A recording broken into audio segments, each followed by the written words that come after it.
Good afternoon, everyone. Can everyone hear me? Yes. Excellent, excellent. I'm here to moderate the next session, which is a panel discussion. My name is Ahuja. Please call me Ange if you see me later. And we're going to be talking about investing in fundamental science. For whom?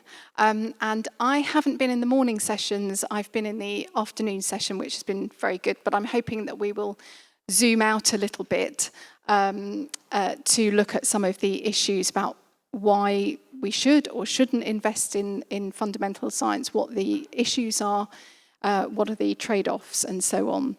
So just a bit of background, I am a science writer for the Financial Times. So I combine the science and the finance role, and so I write a lot about the big projects and big science because it's for a global audience. And the one thing that really surprises me is that you would think that readers would get very, very upset about very, very expensive projects, but they generally don't. There's a kind of inverse correlation, I notice, between the cost of the project and the unhappiness of the readers. So the big projects like the Higgs boson, for example, the first image of a black hole, all those kinds of, very big picture science go down very, very well, but obviously that's a self-selecting audience. So to explore those issues in more depth, we have a really fantastic panel.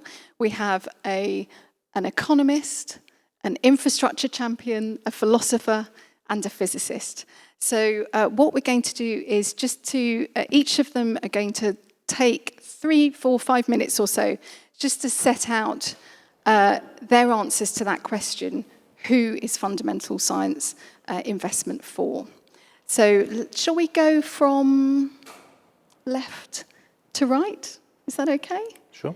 So first of all, we have Professor Carsten Welsch. He's head of physics at Liverpool University. He's studied physics and economics at the universities of Frankfurt and UCal Berkeley. He's a CERN fellow, an expert in accelerator physics. He's very involved in big data, future trends in fundamental research, and training the next generation of physicists. So, Carsten, could you tell us who fundamental science investment is for, please? Yeah, I guess it links very well to the question, why do we need fundamental sciences? And one of the most important events that we have at university each year is when we welcome new or prospective students, and that was last weekend. And that's a day on campus where students from all across the country, they come to university and they look at different subject areas and they decide whether they should go for mathematics, engineering, biology, or physics. And when they come, we sit down with them, we interview them, and we ask them the question, why physics? And most of them come back with another question, which is their motivation, and that's the question, why? They want to understand the world around them, they want to understand nature in all its facets.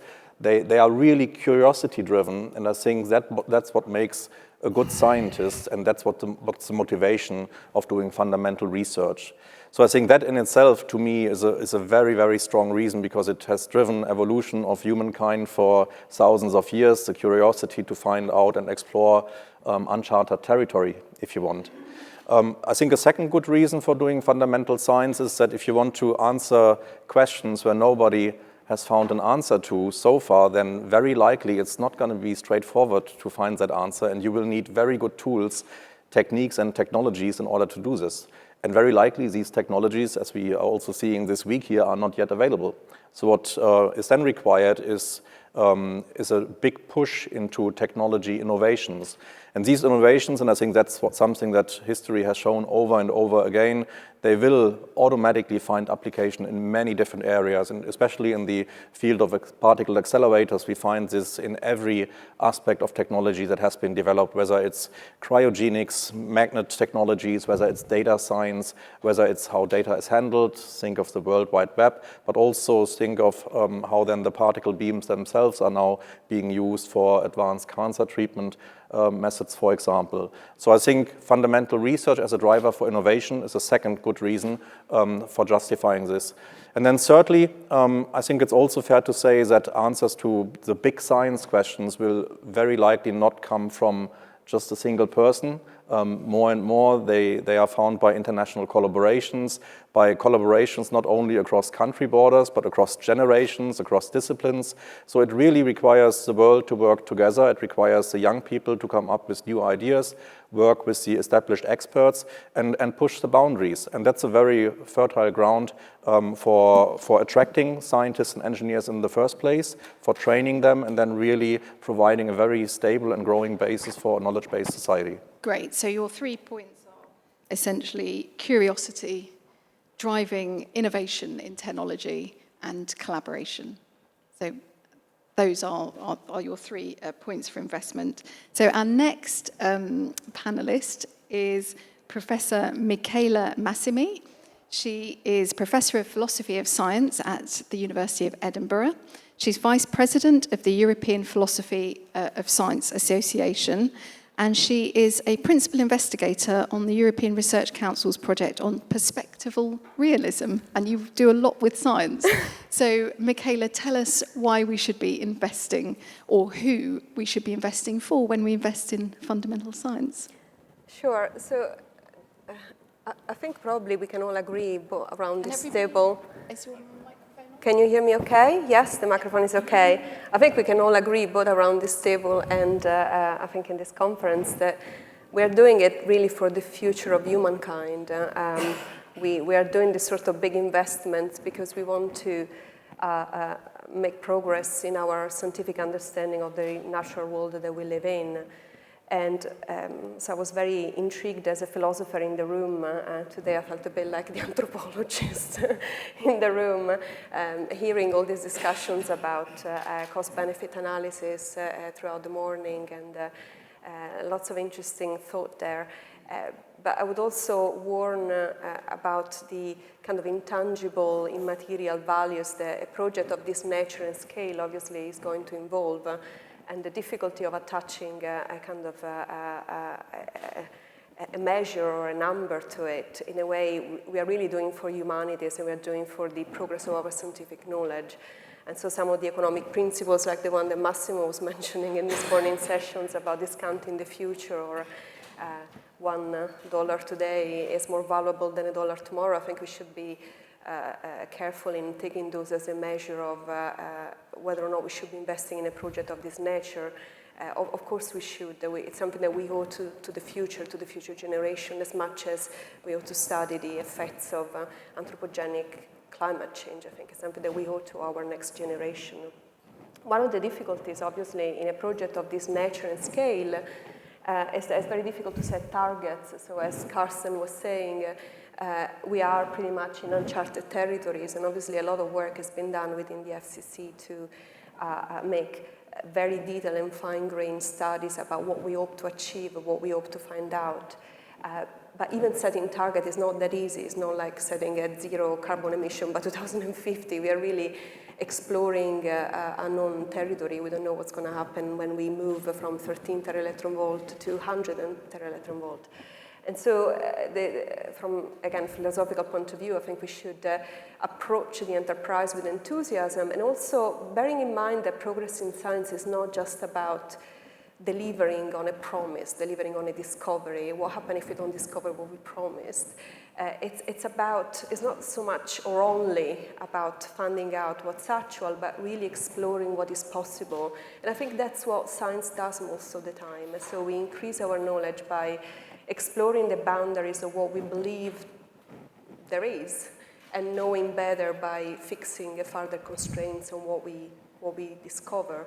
And if you think of it, it's the same in many other fields, like in the biomedical sciences, right? We haven't found the final treatment for cancer, but we have made tremendous progress in understanding the mechanisms for carcinogenesis and improving the life expectancy of lots of people, precisely because now we know what's possible.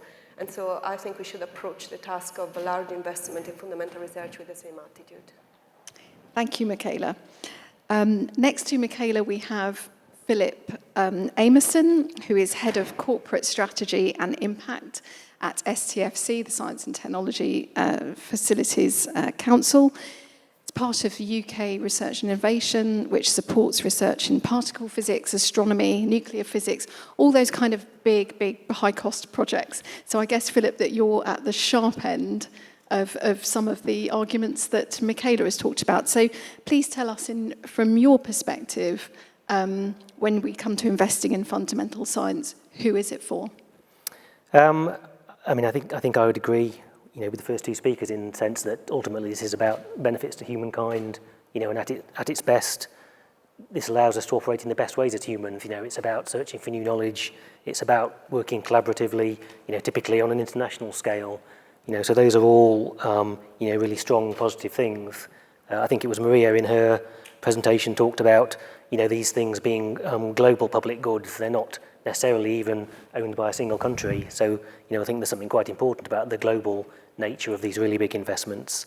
And I was pleased too, I think it was in Johan's opening remarks, he referenced Maria Mazzucato's work, and I think that's quite a useful kind of reference point in terms of the role of the public sector in creating value. The private sector will never invest in these kind of endeavours because it's too uncertain and unknown. Only the public sector can make these kind of investments, because of the uncertainty. So I think for all those reasons, it's what we should be investing in. And I guess at a much more parochial level, certainly in the organisation that I work in, that's what motivates many people to come to work each day because of these type of projects and what they can deliver. They're not coming usually for the money. If they were motivated by money, they'd be in a different sector. They're there because they want to see these things achieved. So in that sense, there's quite an altruistic element to this kind of investment. So that said, I mean, obviously, we don't have unlimited resources, so we have to make choices about which things we will invest in and which things we won't invest in. And picking up on some of the points that John made in his talk earlier on, there has been a shift away from the kind of normative or kind of scientific valuation of these kind of investments to a much more market-based approach. And so we've seen methods like cost-benefit analysis come in as a way to make the case to politicians and ultimately the taxpayer that one investment is better than another, or that these things are worthwhile investments for the taxpayer to be making. So we do quite a lot of impact studies, some backward-looking, but increasingly now forward-looking. So, Sylvia talked about planning for impact in her talk, and a lot more of my team's work now is about putting in place the plan for how you will evaluate a project going forward, rather than kind of backward-looking evaluations of things that have already been done. So it's an interesting shift in the way that these things are being looked at. The last thing I would say then, and again, I think this picks up on quite an interesting point that John made. So, we can do a cost-benefit analysis and we can show the GVA impact of our investment, and that's what the Treasury wants to see.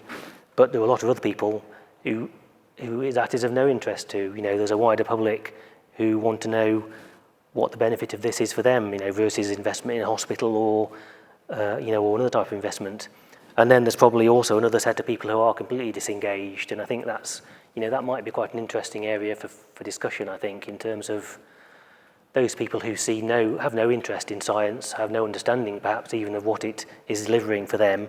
How do we engage those audiences, and avoid some of the, political difficulties that we're experiencing currently in a number of countries? So that might be quite an interesting point to pick up on later on. Excellent, thank you, Philip.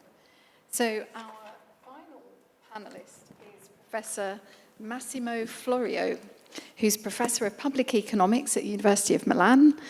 He's spent 25 years evaluating public investment, so you are perfect for this panel. You've advised the European Commission, the OECD, and the World Bank, among other things, and has also done the recent cost-benefit analysis for CERN, as we've seen, on large-scale particle accelerators. He also has a book coming out. Is it this October or next October? October 6th.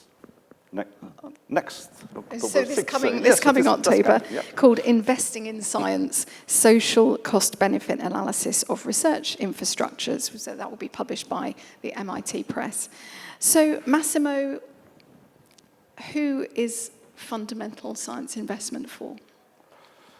There are two possible questions. One question is the wrong. Let's say that the question is one, but there may be two answers.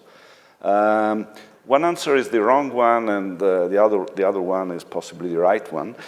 The possibly wrong answer is that science, fundamental science, is done by scientists for scientists. So it is something as a game, an endogamic game, in which you create a culture for some tens of thousands of people in the world who like to have big toys, big telescopes, big particle accelerators, and so on. To make an analogy, you mentioned big science, but the traditional big science was very closely related to the military. So the starting point of big science was the Manhattan Project. The Manhattan Project was done for the military, with the Defense Department there, and the objective was to create an atomic bomb. So physicists were involved in that. What CERN and the modern paradigm of the research infrastructure has entirely changed is that this is a new paradigm in which science is no more national, it is international, it is no more top-down, it is bottom-up, it is no more secret, it is open science. Scientists are not recruited because of their political loyalty to the government, but based on merit only. But still, I hope so. But still, the question is this a closed game, science for scientists? I think that the right answer is no. What scientists do, even when they do not know that they are doing that, is that they work for us, the normal citizens. My preferred expression of this is that scientists are people who, for some reasons, have transformed in a profession their curiosity. So they are curious people interested in strange things, and they made a profession of this. So why we need cost-benefit analysis at that point? Not because some treasury official would ask us how can we sell in the market this argument, but for a completely different argument, which is because there is no military implication, how can we justify to taxpayers the use of this money? How much taxpayers in the end and citizens in the end own this kind of science?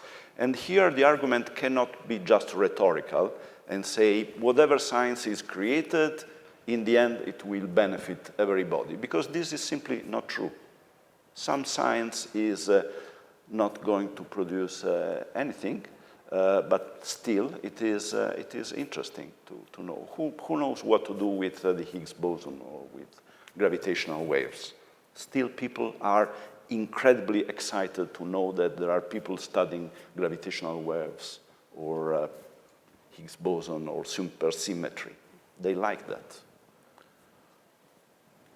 So my argument, finally, is that we need social cost-benefit analysis, not in terms of a business-like equation, but in terms of understanding how fundamental science and applied science, of course, can change the perceptions of citizens at large. Okay, so we had 4 different perspectives there on the motivations, I could say, for studying fundamental science and investing in it. And I want to open it up so that the panel talks, you talk to each other about this, because you're all coming from such different perspectives.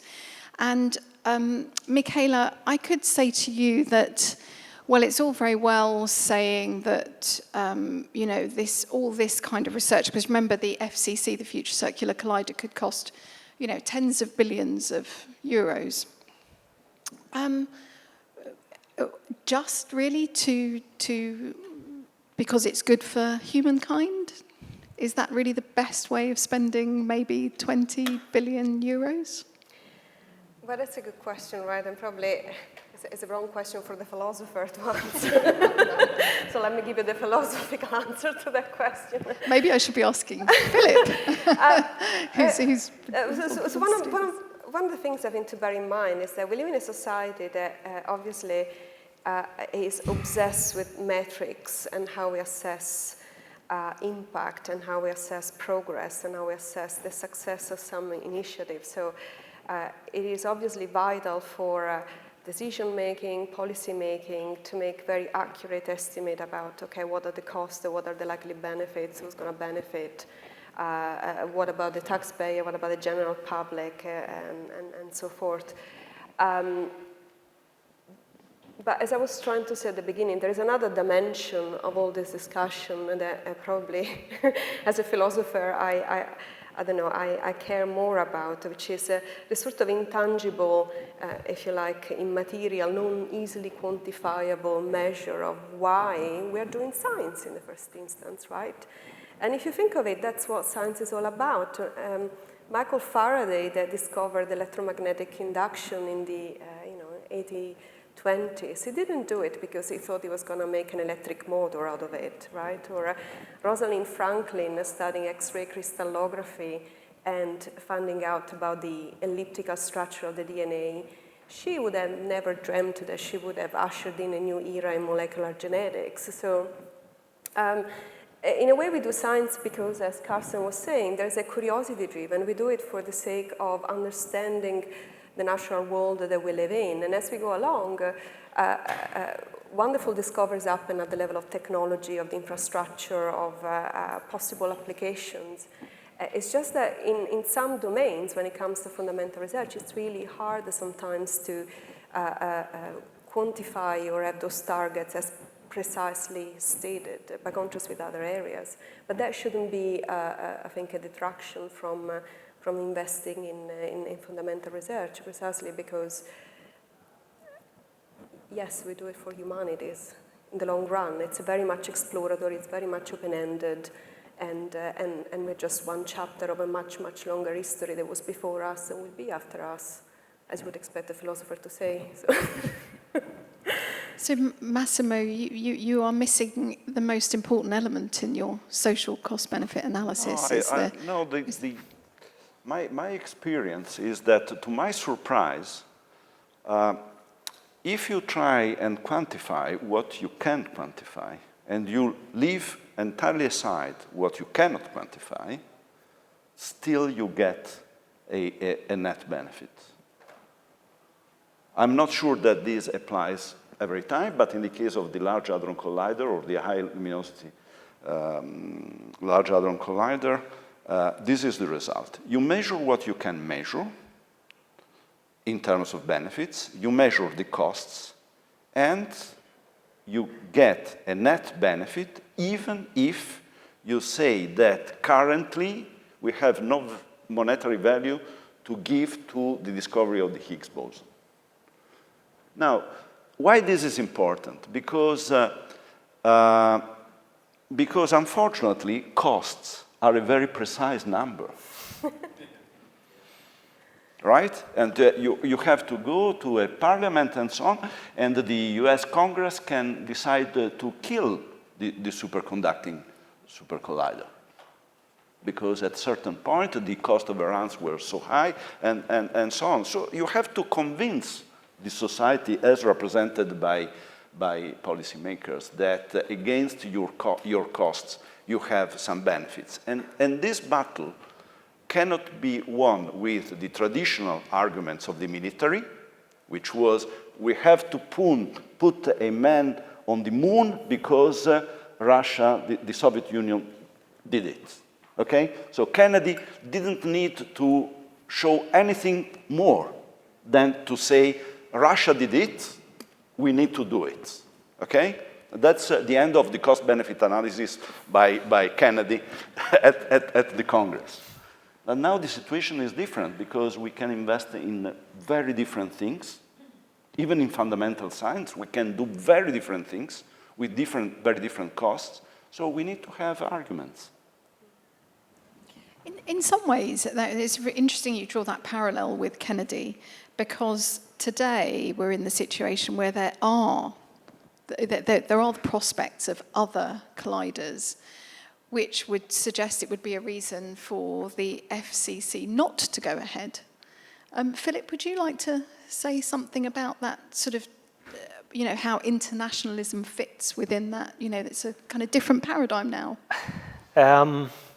Well, it probably both makes it easier and harder, I think, if that can be said.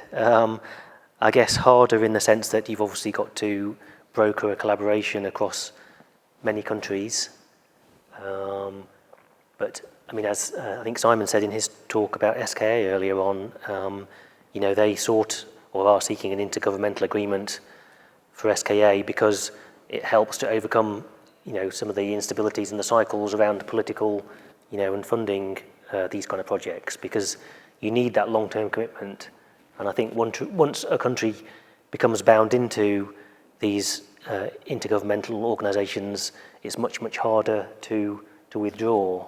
So, for example, when we have to make the case for our budgets with Treasury, we normally have to go through a cycle of telling them what it will cost if the UK wanted to withdraw from CERN, how long will it take and what will it cost? And each time those figures have to be calculated, and that's the same for other international projects. And I'm not saying that's the reason why we continue to invest, but it's one more thing that makes it more difficult to stop those kind of projects, whereas it's much easier to stop a project that you're just funding yourself and there are no extraneous or other country factors that you have to bear in mind. So there are pros and cons, I think, to the international dimension of these projects. But I think I would broadly say, I think for the world, having more global projects, I would say, is a better thing than individual countries pursuing their own interests, I would say.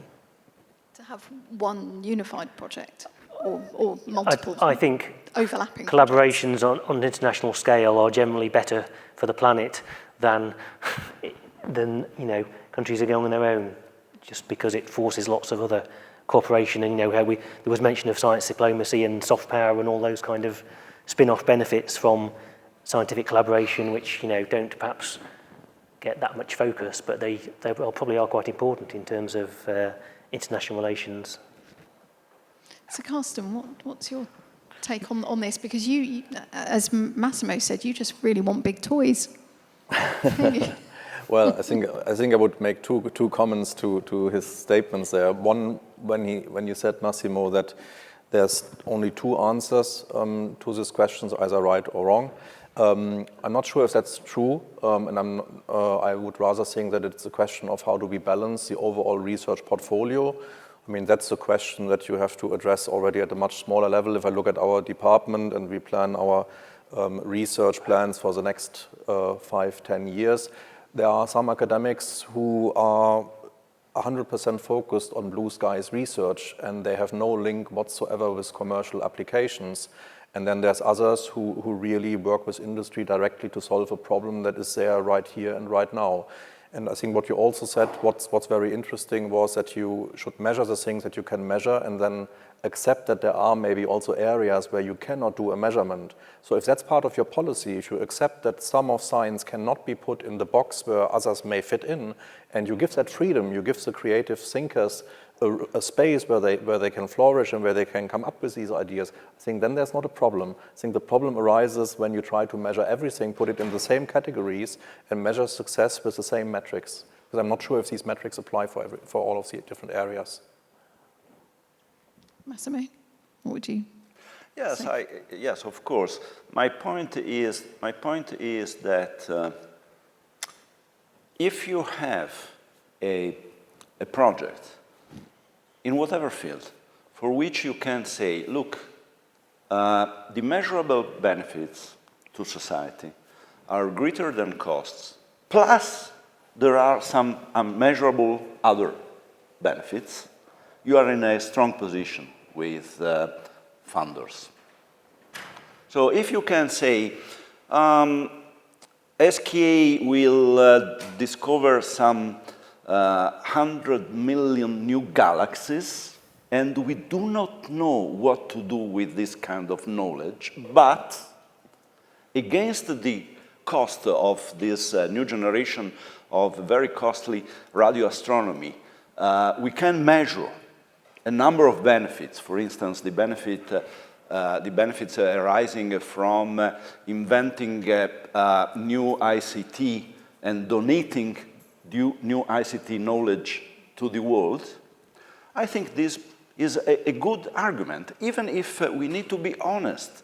And very honestly, we need to say we do not know how to measure the further benefit of knowing galaxy number 100,000 or so on. The big surprise is exactly the fact that even if you do not try to have a metrics for something which is unmeasurable, you still get benefits for this society. I think this is a better argument than just to say whatever project is good. Because if whatever project is good, no project is good. You see the point? Apply this argument in transport, you would say, okay, any high-speed train is good just for the sake that we move people, but there are different projects. Some are crazy projects, some other projects are very good. And there is competition in science as well, right? There are different projects which are possible, feasible, but not every of them, every project could be funded. That's the problem. In that respect, Massimo, because we are not only, when you do a cost-benefit analysis... Social cost benefit. A social cost, okay, a social cost-benefit analysis. You are not just you are not just measuring the worth of a project compared to if it did not exist. What about the opportunity costs of how that money could have been spent elsewhere? So, for example, one thing that an ordinary reader might say is that why would you spend 20 billion euros on a speculative collider when we cannot cure cancer, which will have a much greater social, possibly greater social benefit? What would all of you say to that quite, I suppose you could call it a naive argument, but it's a good one in a way? I would like to solicit the views of the panels on this. So why the collider? Why not put that money towards a massive collaborative effort to cancer? But that's to me, that's the same issue as the statement before, in that it's an either-or question, and it doesn't take into account that as a society there's a balance, and there's not just one choice of a project that is being funded, but several, and some should have that disruptive approach where, if successful, there is a real breakthrough that is not predictable, whereas others target direct societal problems. So I think it's not necessary. I don't think it must be either or. I think the society as a whole should have a balance between those, and then the discussion should focus how do we balance between these different research areas. And I agree. I think it would be a mistake to present to the public this sort of investment as pitched against other kinds of investment in other areas of science that are vital, like cancer research. In a way, science is science, and investing in science, it doesn't matter if it's cancer research, as I said, climate science or fundamental research, is absolutely vital. So if anything, the people who are in power and they have the, the budget would have to look at other ways of making cuts elsewhere so as to continue to fund research across all this area. I would very much be reluctant to kind of answer your question along the line of, oh, that's the reason why we should invest in FCC rather than, no, we should invest in all science, in all forms, because... Isn't that rather idealistic? Pardon? To say we should invest in all science? Well, I guess the next question is what counts as science, right? And I mean, how do you draw the boundaries between what is a legitimate investment in a genuine scientific program as opposed to the kind of remark that Massimo was saying, we just invest in car because we just wasn't investing in things that make people move. I mean, that is going to take us to an all completely different kind of discussion. I'm not sure you want me to get started on that, but it really takes us right to the heart of, okay, what is scientific knowledge and how do we demarcate, okay, between science, pseudoscience, quasi-science. Let's not go into that kind of area, but I think when it comes to genuine scientific research, I think it's absolutely, it should be one of the top priorities of any country investing. So, and as I said, we should be careful not to give the impression that by investing in FCC, we are detracting money from people that work on other areas of science, even within physics, because obviously there is a lot of resistance even within the physics community towards particle physics, because there are other areas that feel like obviously they've been left out in this distribution of the budget. But I think this is the wrong kind of fight to have. It's a different kind of fight that we should be having. Yeah, I guess it's interesting. So in the UK, we've recently merged all the individual research councils are now merged into a single body called UK Research Innovation. So notionally, we're all part of the same entity. And I think one of the questions that the chief executive keeps on being asked is, when is he going to review the balance of funding across disciplines and how is he going to do it? And I suspect he's not going to be able to come up with easy answers to that question. I think as I understand it, the balance of funding between the disciplines has remained relatively stable in the UK, in the recent past, and it's very hard, I think, to come up with rational arguments for why it should change effectively. So that becomes a very difficult question to answer. But we have to answer it somehow, don't we? Because we do have to make decisions on how we spend public money, particularly in big investments in science. So how does that happen? The other, I'm not suggesting this is an answer, but the other thing I think that is quite interesting is the kind of, deliberative democracy, the kind of interactive survey type questions. I think Maria touched on a little bit, and Massimo has used it in terms of the willingness to pay valuations for investment in things like CERN. I suppose it would be quite interesting to look at a more complex set of discussions with a section of the public around, given a certain budget, how would they choose to allocate it on different projects? And obviously, that couldn't be done as a very simple question. It would have to be, a more deep engagement, I think. And I wonder if that might also be interesting in the context of these distributional questions, because obviously, the well-off can afford to pay for Notre Dame to be rebuilt, but the poor aren't going to pay for that. But does that mean that their word is less valuable than the rich? So, there are probably some quite interesting issues to get into there, which I'm sure most people who are researching it, but... I was very interested to read, I was reading for the 50th anniversary of the Apollo programme, and it was a book about, not just about the Apollo programme, but it was about public attitudes to it at the time. And I because I'm a child of the 60s, I grew up thinking that everybody was behind Kennedy's kind of moonshot. But if you look at surveys of public attitudes at the time, they were kind of very, very mixed. So I want to open the floor to questions in a moment. But I just want to, just before we move on, there was something, because I wanted to keep an eye on issues as they came up. And one of the things that struck me, again with you, Michaela, and I guess there's some, I can see the tension maybe between the philosophy and the economic side here, is that if we go down the path of, and also Philip, if we go down the path of evaluating everything with a cost-benefit analysis, do you run the risk of at some point the figures working against you? And actually, because against you, in that you can lose an argument that way as well as win it. And if you don't kind of emphasize this idea of knowledge for knowledge's sake, then perhaps you may be maneuvering yourself into a dangerous position.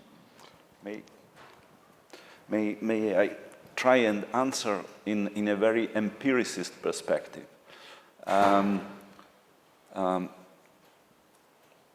We did an experiment, a contingent valuation experiment for CERN, asking French taxpayers how much they would be willing to pay for future investment at CERN. And we were very clear that the question was about knowing more about the laws of the universe. We were not selling side arguments about tangible benefits, and we were very clear about the fact that would have been funded through a small increase in the taxes, okay, in their taxes. And the result was, perhaps surprisingly for somebody, the result was that this representative sample of French taxpayers voted in this referendum with a willingness to pay which is 1.5 more than the actual implicit tax they pay through the government funding, the French government funding of CERN. So you simply... So sorry, is it 1.5 times the tax they already paid? Yes, exactly. Because if you take the budget transferred from the French government budget to the CERN and you divide this per capita, what you get is a certain small amount. The willingness to pay experiment reveals that a majority of French people are willing to pay more than that. Now, my next experiment, based on your question, would be ask somebody if this person is given a budget of 100 euros or pounds per year to assign this 100 budget to different scientific fields. Do you think that they would invest 100 entirely in cancer research?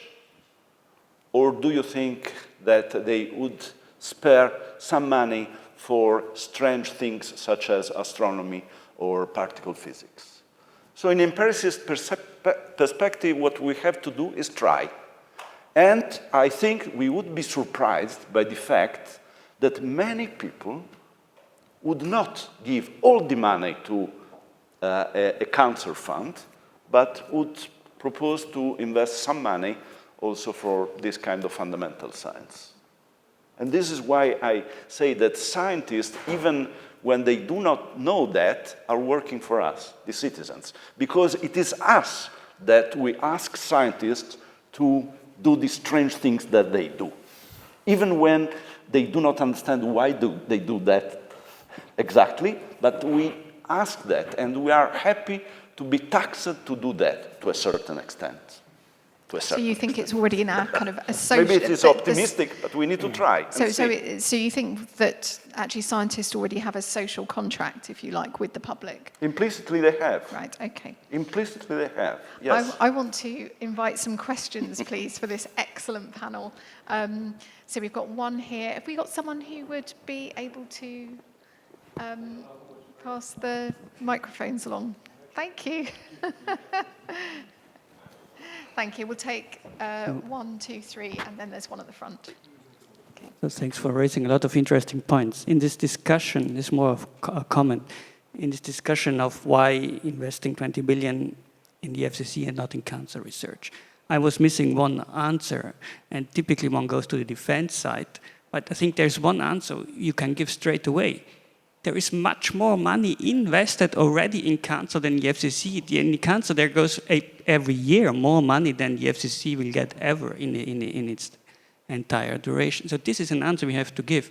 Like we have to say that there's much more money going into condensed matter, maybe similar amount of money in condensed matter physics, or other or in biology, and so on. We should not be shy to give this answer. And the big difference is FCC or SKA or whatever, there's one bill out there, right? Whereas for these other directions of research, there are 1 million builds that are small and that are not seen. And we have to give this message to the public somehow, not be shy about it. Great. So stand up for your science. And yes, there's 2 there. I have several points to make here. First, about this, I agree with Carsten when he said we should not oppose one thing to the other. And obviously, cancer treatment, a lot of progress in cancer treatment comes from particle physics. I mean, you have photons. You use photons to do radiotherapy. You use electron to do electron therapy. You use proton to do proton therapy. So everything is there. So and we should not oppose biomedical research to particle physics. Now, there is 2 aspects that were not, well, which were alluded but probably not emphasized enough.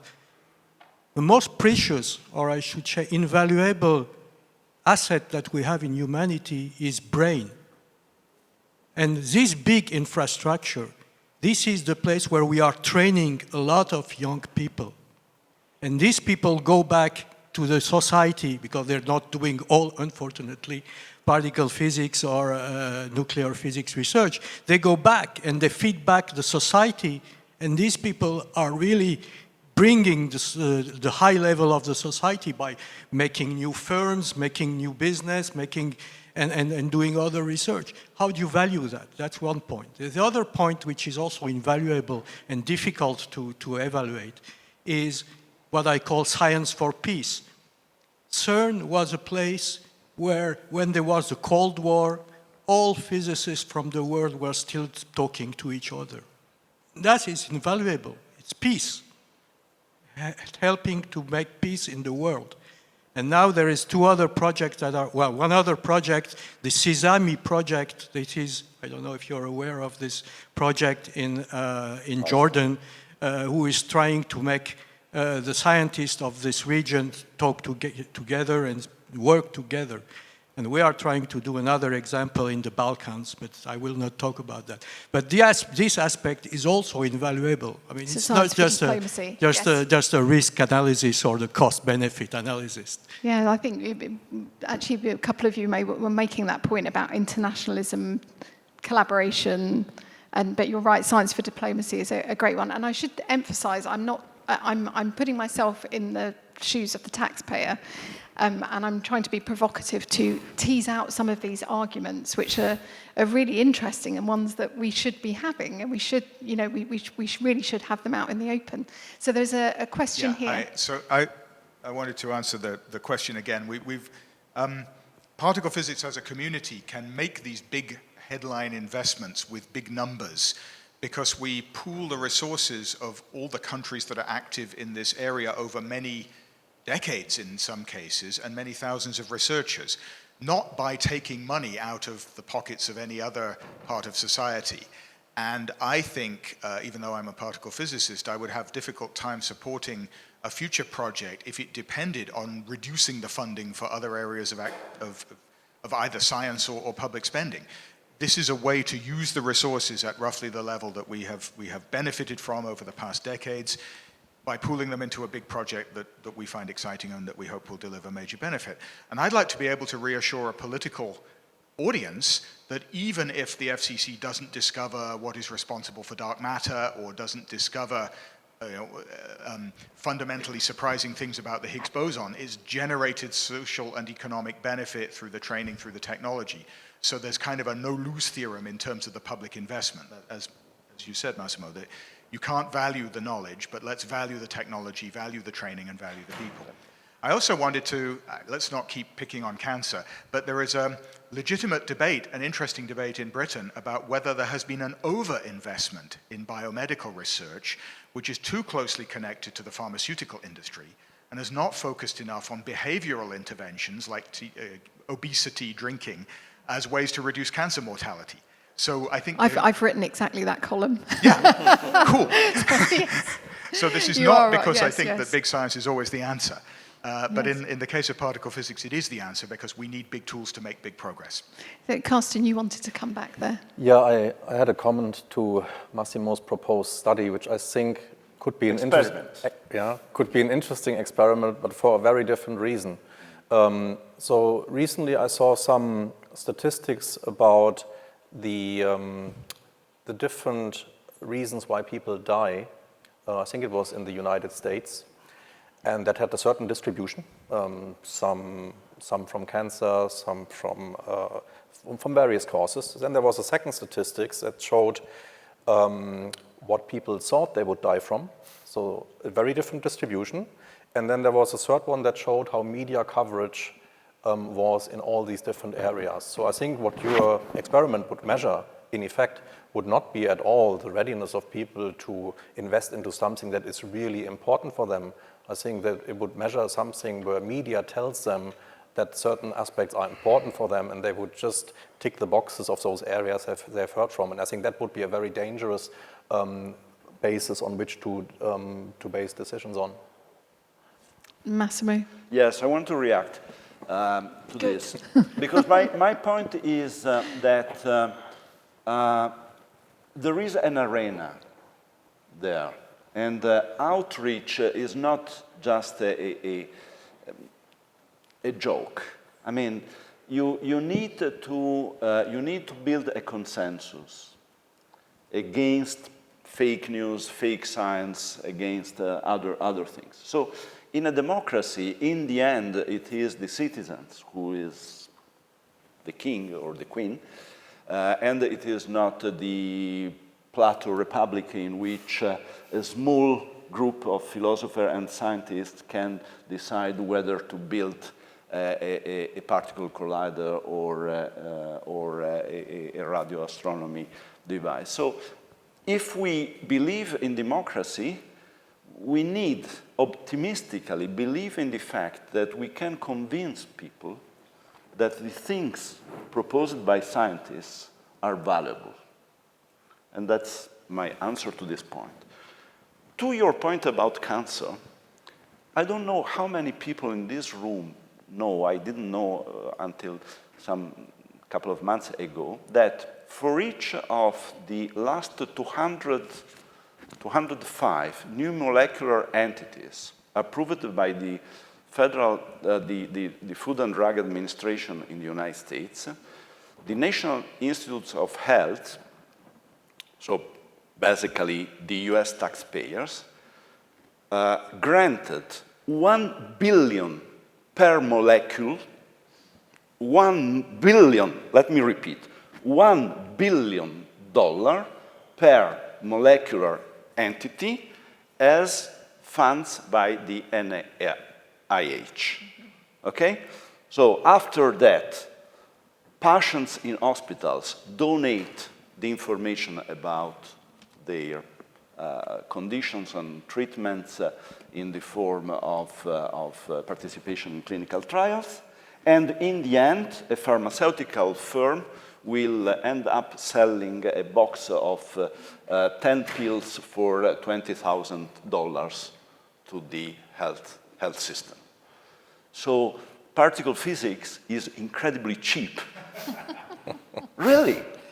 And this is not using a much better argument, which was suggested to me by Diana Hicks of the Georgia Technology Institute, which is the cost of an air carrier. A contemporary air carrier in the US costs something as $30 billion. Okay? So there is a lot of room for the future circular collider so this is small change. In terms of the opportunity cost of an air carrier. It's small change. Are there some?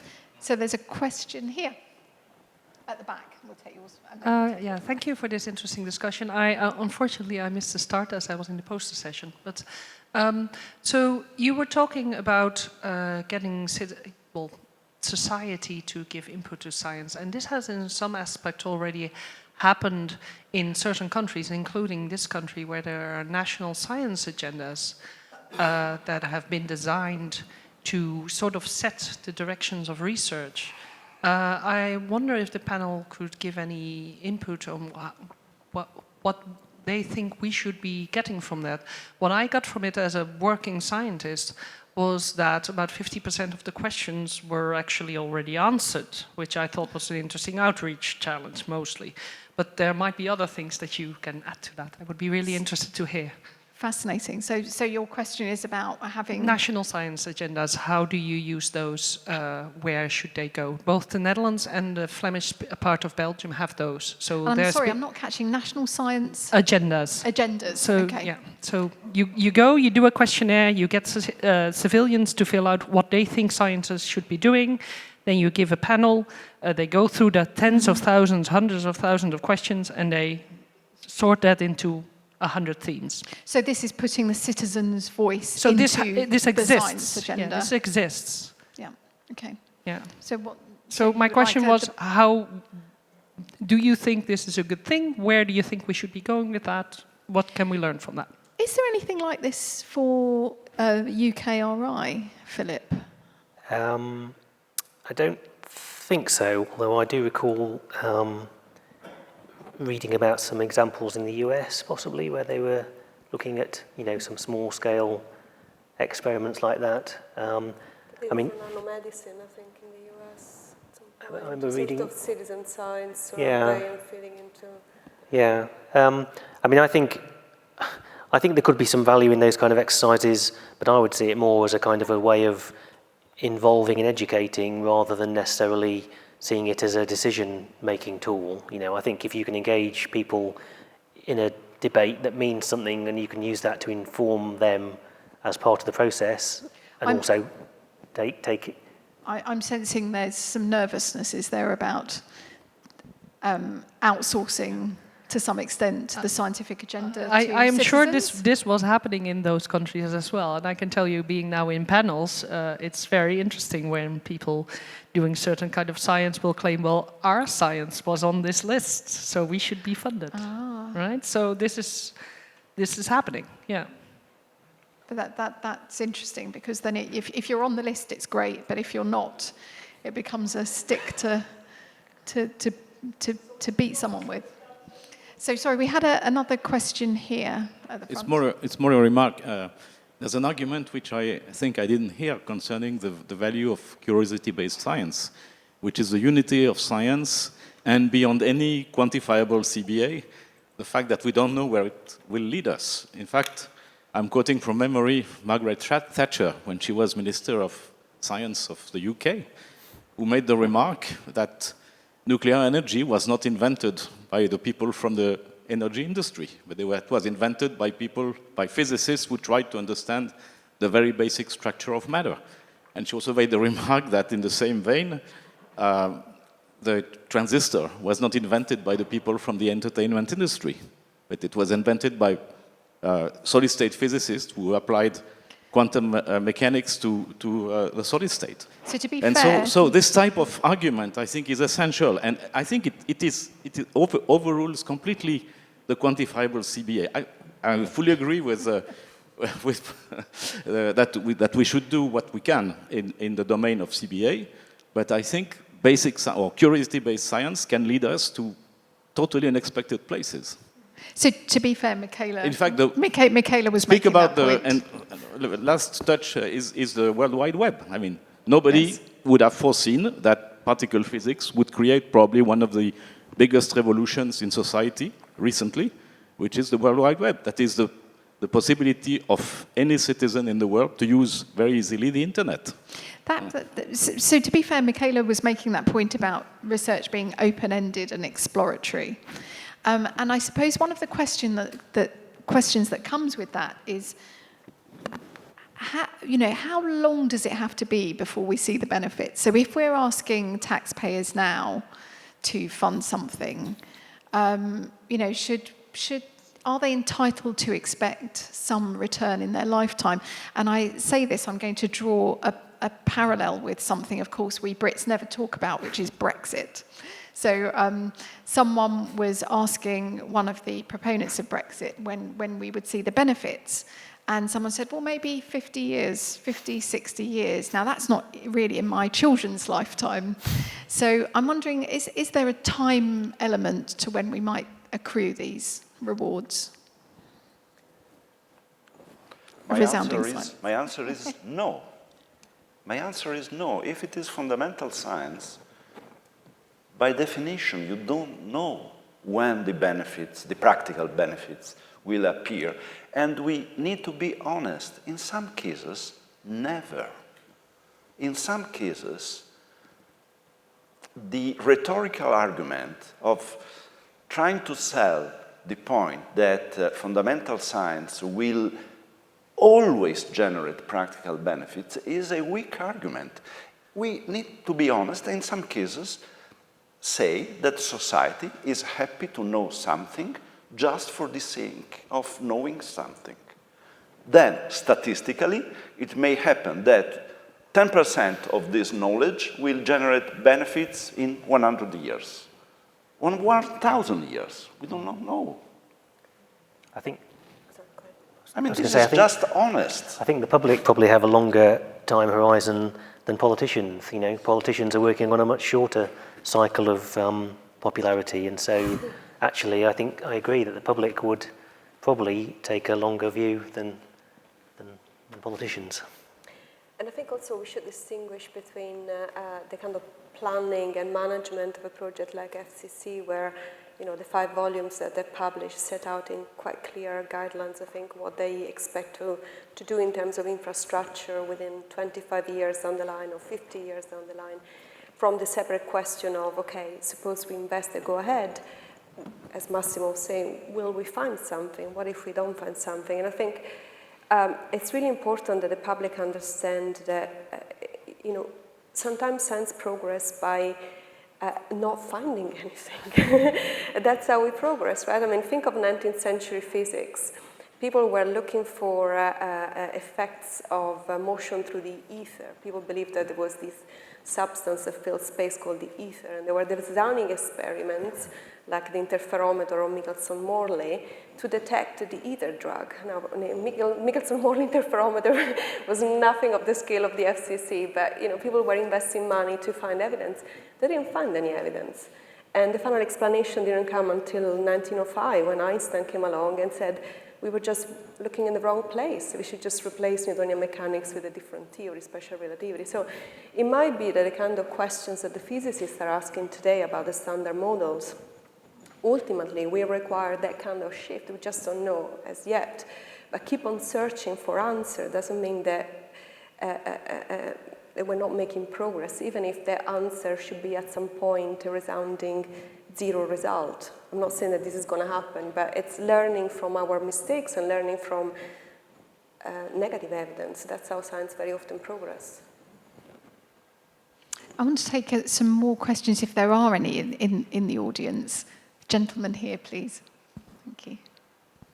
So John earlier raised the spectre of there being perhaps a rise in skepticism about received knowledge and expertise. I mean, do you think we can continue to pitch the case for our scientific research in the same way that we have historically, or do we need to adapt to a new environment?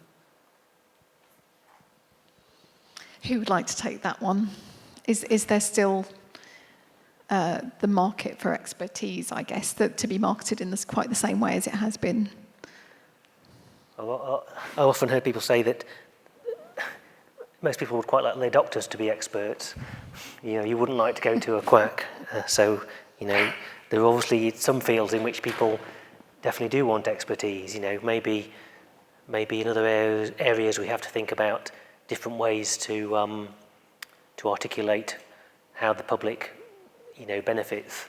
But, I think it's not the case that experts are dismissed, in all fields. It depends on the context, I think. That's a really interesting point, I suppose, from a cultural context and a political one. I wanted that ties into one of the last questions I wanted to ask was, we hear a lot about human capital, and we've heard a lot about, I suppose you could call it that trickle-down effect of the training, the management, or you have these very highly trained physicists who then have got transferable skills. But that kind of trickle down, that human capital, is confined really to quite a small community in terms of the people it's benefiting. And I suppose if I wanted to be provocative, it's benefiting the elites that are already associated with those projects. What are the best arguments against that assertion? Are there any? Come on, defend the big. I would go back to, I guess, the value of education that was emphasized, right? And the importance of having a society where education is for everyone. And so training the next generations of people that will return to their own countries and will become the leaders of tomorrow. And those people are not necessarily elites coming from top universities. Those people are, there are people from CERN that come from all over the world. And there are, as they were saying, programs. There's a lovely exhibit just outside the hotel that shows exactly program that they're doing with the Sesame in, is that Jordan? So it's, education is about really enable people everywhere to make informed choices and allowing the next generation to become educated and trained in science, no matter where they are. So I think you're touching a very, very important point of how those investments should be responsible and should really be done with an eye to also expand this remit, which is the educational training remit for everyone, really. Carsten, you're very involved in that training, that next generation. I think you would have a problem if you were training people who basically all end up in the same engine and they all end up doing the same over and over again. I think then you clearly have an issue with the training. But if you train a generation of curious minds that have a broad skill set that enables them to do various things, whatever they choose to do, be that an academic research career, be that working at a research facility, be that setting up their own company. And I think there you can quite easily have a look at who have you trained 5 years after they have left that training program, be it a PhD program or fellowship program, and in what sectors do they end up, in what countries do they end up, and what do they do after their training. And if that shows that there is diversity and it's not that kind of elite supporting the elite in itself, then I think what you've done is you have benefited in all different dimensions at the same time, and that's what makes a good training program. Would any of you like to come back? Or I think, unless there are any, there's another question here. I was the one who raised that point, sorry. And then we'll come back for the final kind of roundup. Yeah, this was an observation this morning that we are, as a community, scientists are just learning to make coherent, treasury-friendly investment cases on the basis that what we do benefits GDP or it benefits sort of overall measures of prosperity. But at the same time, politics is rejecting that technocratic approach to we will do what is best for GDP, because Brexit is certainly not what is best for the GDP of the UK. Certainly not. But it may be best for the emotional state of 52% of the voters. So we should think about future big science projects in a way which is not just optimizing that measure, we still need to optimize that measure, but doing something more about citizen participation, not just those who volunteer to participate, not just the schools that traditionally send their scientists to study in elite universities. Because I think that's it was an insurance policy for the future social acceptability of these long-term, large-scale investments in science, that they are seen to benefit a broader community than the ones who are currently engaged in that research. So, sorry, the subtext of that is that do you feel that that's not happening at the moment? There is a risk that science is perceived as a closed system. A closed game. Because we make the case that scientists are the best judges of excellent research, that the scientific quality of the investment is a primary investment criterion and only other scientists can judge that. There is we have now created quite a tight connection with political actors who make these investments, but those are often seen as a self-reinforcing system, and we can see that in other aspects of human activity that is now coming in for quite a lot of criticism and suspicion, and I think it would be smart of us to anticipate and avoid that kind of future criticism of big science. The elite serving the elite, and that the would elite feed serving into the lady at the back who was saying that a lot of people don't know that their questions have already been answered. And a risk when we talk about science as a very international endeavor, which it is. There's lots of people from different countries here. We're all very comfortable to talk to each other. We share probably political suspicions and educational background much more than we do with some people in our own national communities. And we are a very international endeavor, but we're not a very socially diverse endeavor, and maybe we should work more on that. That's a good point. Would anyone like to come back on that need to be more socially broad and socially diverse in? And that really starts with science education, right from primary school, really, how to make sure that, the science curriculum across the education system, across all the country, is a vital part of the curriculum, so that some kind of social mobility happens, allowing people from diverse backgrounds to engage with science and to desire to pursue a career in science. So besides we have centers like CERNs or centers of research excellence that are perceived as beacons for education, and no matter what the background people may come from. Massimo, you wanted to say something? Yes, I think that the point that was raised now is crucial. Let me ask the question in a different form. Are we sure that science produces a social justice? Not just that it produces progress, but that produces social justice, which is something different. And the answer is, I'm not sure.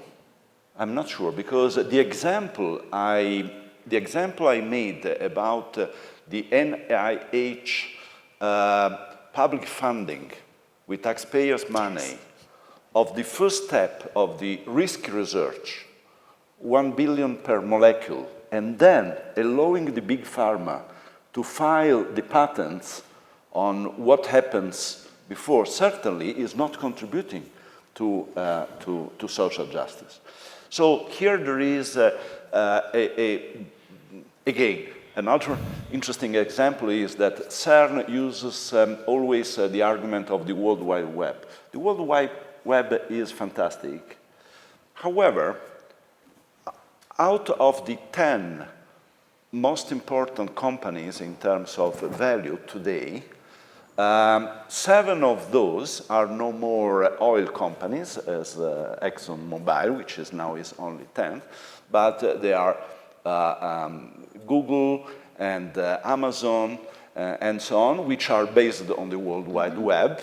So we, the taxpayers, through CERN, have donated the web to the world, but some investors have been able to privatize knowledge in some form.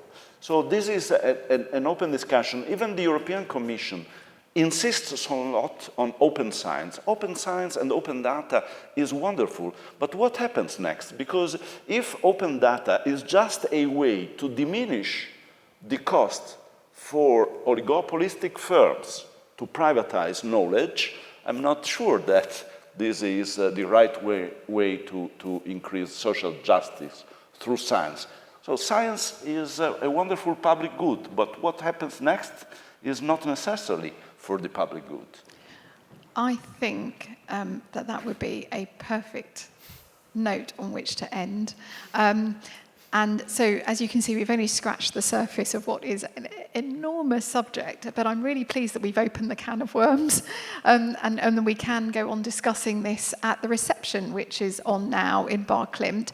But before we go, I would like to thank our excellent panellists, Carsten Welsch, Michela Massimi, Philip Amison, and Massimo Florio. And I would like to also thank Panos Kariotis for asking me to come and moderate this fascinating discussion. I'd like to thank you for listening and our online audience. Please thank the panel. Thank you. Thank